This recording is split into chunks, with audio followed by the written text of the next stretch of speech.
Hi guys, welcome to the vlog. Once again, advice for today is mahalin natin ang ating sarili.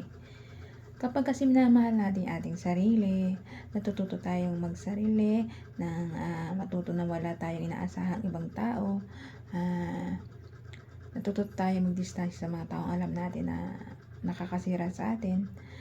Natututo tayo na nagmamahal sa sarili natin. Natututo tayong lumayo sa mga taong alam natin toxic, na dumistansya tayo, matuto tayo nga kahit wala tayong makakasamang ibang tao sa buhay natin, at least sa isip at sa puso natin meron naman tayong Diyos Ama na tutulong sa atin at gagabay sa atin. Ang nagmamahal kasi sarili, yan po natututo tayong hindi dumepende sa ibang tao, na yung kaligayahan natin ay ididepende natin sa tao. Wag po ganun. Ang sabi ng Diyos, bago ka makapagmahal ng ibang tao, mahalin mo muna yung sarili mo. Kasi kapag minamahal mo yung sarili mo, nirerespeto mo, pinapahalagaan mo, so ang makukuha mo ring tao kapag ka may papasok ulit sa buhay mo o magmamahal ulit sa buhay mo, gusto mo yung nire-respeto at minamahal ka rin ng totoo, at dapat na may takot sa Diyos at maka-Diyos. Kasi yung mga ganitong tao na may takot sa Diyos, takot silang manloko o manakit ng kapwa nila. Hindi tulad sa mga hindi maka-Diyos na alam lang manloko, yung part-time lang, yung panandalian lang ligaya, and then pag nagsawa is nating iiwan ka. Kasi wala silang Diyos sa kanilang pagkatao. Pero pagka may Diyos ang isang tao na papasok sa buhay mo, tapos kayo meron ka rin Diyos sa iyong pagkatao, di magiging successful yung relationship. Pero dapat matuto ka munang mag-heal.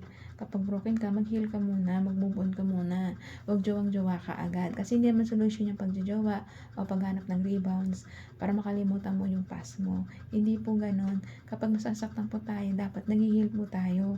Hindi po tayo dapat papasok sa isang relasyon. Alam natin na masasaktan natin at makakasakit tayo at makakarma pa tayo, di ba?